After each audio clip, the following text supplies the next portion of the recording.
Thank you so much. Yeah, that's wonderful. Um, let's see. Where do you think the world would be if Theater Without Borders never existed? If Theater Without Borders never existed, I believe, well, I do think that the work would be done, right? But I think that we would not be able to understand and realize the scope and magnitude of the power of the arts, especially theater arts, in the world. Especially when we look at the work that Theater Without Borders has done around, and the members of the organization of the group, the work they've done when it comes to theater for peace building, the theater for conflict resolution. And actually, this was what I studied at Bennington College as well. Using theater as a tool, as a weapon for peace building, in that sense. And I really was, I would never be able to understand the vast number of people, right, who are actually doing the same work as I am. And I think the world would be, well, I cannot say the world, but I guess it is a given. Artists would be much weaker, so to say, and therefore the world would be um, mm, it's a much better place with it. So without it, I don't know. Yeah, it would not be as good, I guess. Yeah, that makes sense. Um, do you have any personal stories in which you realized the work you were doing with Theater Without Borders had a direct impact on the people around you? Um, Well, yes, because as soon as we started developing this directory and the network, so to say, I had people who started to reach out to me and who got connected with each other and were able to actually, um, connect, get together, sort of brainstorm some of the things they wanted to do. I had a situation where a fellow artist from Bosnia and Herzegovina reached out to me who I wasn't very familiar with, or I didn't know her, and we engaged then and there immediately when it comes to the condition of the arts in Bosnia and Herzegovina, the role of the artists in Bosnia and Herzegovina, the role of the actors in Bosnia and Herzegovina, and so on. Furthermore, um, the all of the members and the different roles they take in the theater making sort of arena really helped me understand uh, uh, how diverse approaches to theater can be, how diverse, specific individual roles can be within a theater. And therefore, what it did for me, it helped me understand that, if I entered the theater arena, so to say, as an actor, and I had this idea of, I want to be an actor and this is all I want to do, what Theater Without Borders helped me understand is, well, in order to make theater, we cannot only be actors. We gotta, think much bigger than that. We gotta think, like producers at times. We gotta think like authors at times. We gotta, think about, translation. How does translation work in theater? How do we translate? And so on and so on. So it really helped me understand how it helped me sort of understand theater holistically. And it really, uh, this sort of like the approach that Bennington College has was only strengthened by the approach that Theater Without Borders has. That's wonderful. So it sort of like, confirmed my own uh,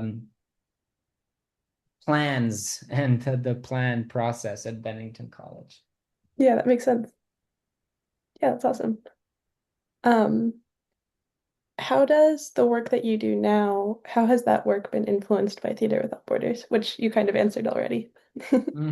Well, yeah, exactly. I mean, I approach theater from many different aspects. I teach theater, right? Roberta Levito, someone who has also worked as a pedagogue. A lot of people who are members of Without Borders are, um, uh, uh, um, uh, drama pedagogues, so to say, dramatic, theater educators, right? Would be the correct phrasing. So our theater educators and working with them and looking at their own work and reading about their work, about their engagement in theater, helped me really develop my own program at the United World College in Mostar, helped me engage with my students in ways that I wouldn't before. It helped me understand theater to be not only this a Western central sort of approach to theater, and it helped me understand theater from much more a female or feminist perspective in a way, which was not the case earlier because studying theater was mostly about, these male men, white men. But working with Theater Without Borders really helped me understand, about the work of theater, elsewhere, well, all around the world, really, because it is without borders. And in that way, I was able to engage, with Catherine, for example, Filou, who is an amazing, um, uh, uh, uh, theater maker herself. And one thing I can say is that, one of the things I do is that, when working with my students, I engage them with the idea of Theater Without Borders, and I help them sort of together with them. We try to, dissect what is the importance of this and how can it be, further sort of used or applied in all the aspects of our artistic work. Yeah, that makes sense. That's wonderful. Um, and last question. What Mhm. was your experience, or sorry, what is your current role or experience with Theater Without Borders, which you also kind of answered, but Yes, so I am still engaged and sort of am connected with Roberta, mostly with Roberta. Roberta is sort of the anchor of the organization. But whenever she reaches out, we get together. We have a few video calls, not very often, but whenever needed, we sort of are on top of it. And one example of this is when you reached out, when Roberta reached out about the interviews. You saw how many of the Theater Without Borders members wanted to actually engage and immediately jumped up and said yes, please count me in. And furthermore, um, as I said, whenever I go to Belgrade now, I can get in touch with Diana. I can reach out to her if there's anything I would like to know more about their own work, about that theater. Furthermore, I took my students, for example, to the Teatr 1 year as their project week, where they sort of engaged with the processes, with the creative processes at that theater.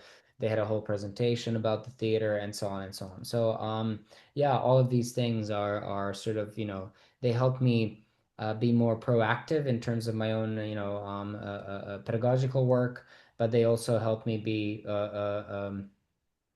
sort of alert at whatever is needed by the organization, by Roberta, by whoever wants to engage with the idea of Theater Without Borders. yeah, that's awesome. And now we have this Facebook group, I guess, is the thing that we sort of landed on, which is a great sort of arena for, sharing experiences, updates, news. If there's anything, anyone needs, they can share it there, and then, hopefully it helps people connect in a way that they weren't able to do so earlier. Yeah, absolutely. Well, thank you so much for answering these questions. You're very welcome. If there's anything else you might need, please reach out. How's Bennington other than that? It's wonderful. Yeah, I'm really enjoying it. How's the situation there? I was in touch with Jean the other day, and she says it's a bit, it's struggling with the whole, Trump administration, and they being underfunded and so on and so on. But hopefully Bennington shall prevail. No? Yeah, I think I have high hopes because Hampshire College just closed, which is unfortunate, but Bennington is taking on their students. Oh, wow, that's So wonderful. yeah, I think that's a very positive sign. That's amazing. So how many students are gonna be there now? I honestly have no idea. Because when I was a student there, there was around like 500, 600 of us tops. hmm So Yeah, would you there's say about this is still the number? yeah, I think there's about 800 of us now. 800. So Yeah. it's a bit bigger. But what about the, accommodation residences? I mean, the houses, are there more? Are there Um, I don't believe so. The housing is a bit of a struggle at the moment. I see, maybe there Um, are more beds in rooms or something. Well, maybe no. I don't know. yeah, Is it I guess we'll mostly find like out. two two students per room or Yeah, there are doubles and singles, no? I think there's two triples per house now. Oh, well, there we go. Yeah. That's what they did. All right. All right. Which house do you live in? I lived in Welling for freshman year and then I'm going into my sophomore year and I'll be in Noise. Noise. Wonderful. My Which God, this one brings were so you many in? memories. Well, I lived at Paris, Paris Borden, yeah.